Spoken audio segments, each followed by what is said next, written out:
Welcome back to Blind Man Morrison. Today I'm looking at the float bowl on our Zenith carburetor on our Austin 10 Cambridge. Now I thought it'd be useful for all Morrison owners to see the difference between the Zenith carb and the HS2 or H1 or H2. Much simpler pre-wall carb. I love these carbs. There's two retaining bolts on the top here which hold the float bowl onto the bottom of the carb body here. You can see the fuel line coming in there, and I've loosened them off with me Whitworth.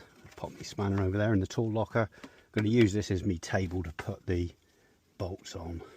There we go, one retaining bolt coming out already.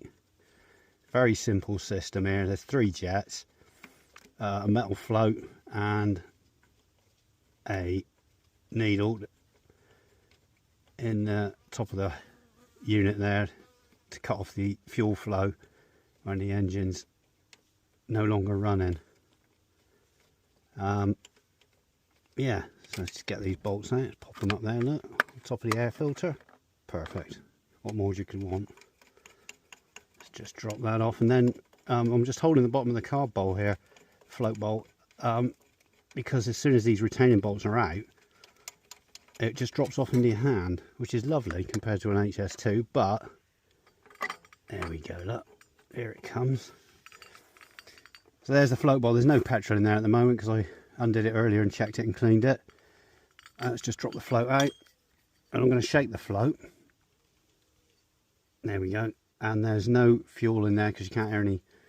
Okay, so that's floating, and as you can see there's the carb bolt, and it's really clean. I'm going to give it a blast out with some carb cleaner in a minute and blow the jets through and make sure everything's all right.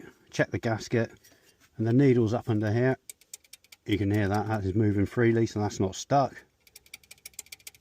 So that's okay, so I don't know why it's leaking. So let's have a look. So there we go, I've done the first set of checks. I've checked the needle valve, I've checked the float, I've checked the jets, I've blown them through, I've cleaned it out and put it back. So I think, and the next check to do is run the car, see if it leaks again, which it probably will. So I think I'm probably going to go and order some gaskets and replace all the gaskets, make sure that's okay. I'm going to check over the rest of the carb, make sure everything's tightened up. I think I'm just going to replace all the gaskets before I check it again, especially in this heat. And there we go. I hope that was interesting, and see you next time.